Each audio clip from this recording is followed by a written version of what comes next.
All right, good morning, everybody. So I want to show you how to make a baking dish like this with a slab and a wheel thrown edge, okay?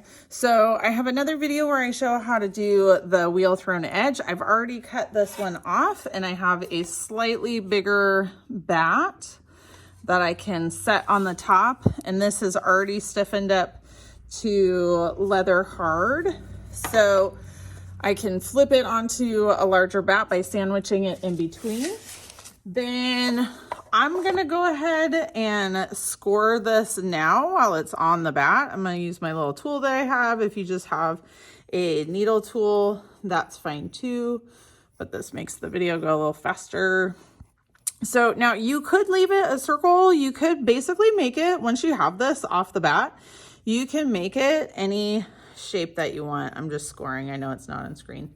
But you can make it any shape you want. The easiest shapes are to either leave it circle or you can make it kind of ovally.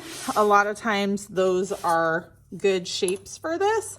So once I've kind of scored it, I'm actually gonna flip it over back onto the original bat that I had it on. And I'm just flipping between the two to make it a little bit easier to transfer over onto the clay. So I'm just gonna gently lift this. And once it's on here, I can kind of adjust to whatever shape that I want, right? So I would spend some time kind of figuring out, you know, what shape looks good to you? Do you want an oval like this one? You know, what do you want?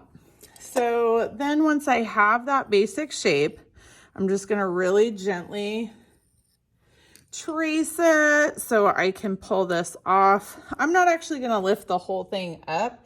I'm just gonna lift it up a little bit so I can score underneath it. And you do this all the way around. And then remember, whenever you're scoring slipping, you wanna make sure that you are using really good scoring and use a little bit of water, but no extra water for smoothing, right? Just use the water from the slipping and scoring. Now, like I said, you could spend a lot of time coming up with a super, you know, intricate shape, whatever kind of shape you want for this. And you'll notice that my slab that I have down here is just a 1/4 inch thick slab, and I have it on a newspaper. That's just gonna make it easier for me to move it when I'm done. Because if I don't have it this wide and flat of a thing, when it's not fully leather hard yet, it would be really hard to do. It would be hard to move and you'd mess it up and it'd get all warped and everything. So you kind of want it to be fairly close to leather hard when you do all of this. Okay. And then I'm gonna do my little drip. Ooh, I should have, if you use a paintbrush, it goes a little easier, but I did not remember to bring one over, so the 2 or 3 finger drip can work pretty good. I'll sponge up the extra water after, and it really soaks into those lines. So now that I have that, I really want to make sure that I'm kind of pushing down around the edges. And the easiest way to move this around is, since it's on the piece of paper, it's really easy to move, right? And you really want to see a bunch of stuff squishing around. And this is the point where you really want to make sure that your shape is the shape that you want it. Because if you stick it down and it's not the shape that you want, then you're not really going to be able to change it later. So do try to make sure that it's nice and even while you're sticking it. Okay. You can kind of fix the edge up a little bit. Try to keep the edges, like, you know, supported as you can. Now you can use a rib if you did like me and you're like, oh my gosh, there's so much water. You can use a tongue depressor first and kind of go around and get some of the goopiness out. And I like I said, to be able to move my clay around. on this paper while I am smoothing it. All right.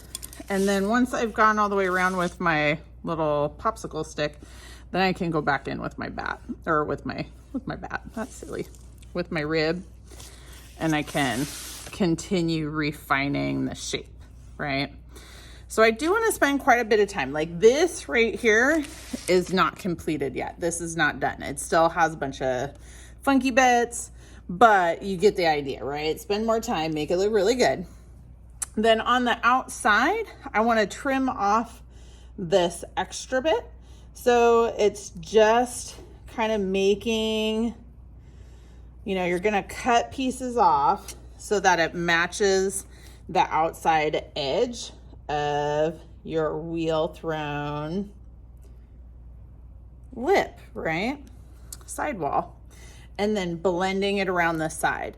Now it is at, you know, once it's leather hard, you can go around and flip it over. I would use the flippy bat trick that I just used a minute ago to get this, you know, sidewall on in the first place. So I would use the flippy bat trick. But then you can kind of smooth the bottom and stuff, but do make sure that it's fully leather hard before you do that. And then once everything's all nice and smooth, then you can add on handles. So it depends on what you want. If you just want like, just like this would make a okay tray or like a serving dish or something. But if you really do want the baking dish, you do want to make sure that you have some handles like this on there. So that way you can, you know, pull it out of the oven. So this is ultimately what this is going to look like when it's all finished. Thanks everybody.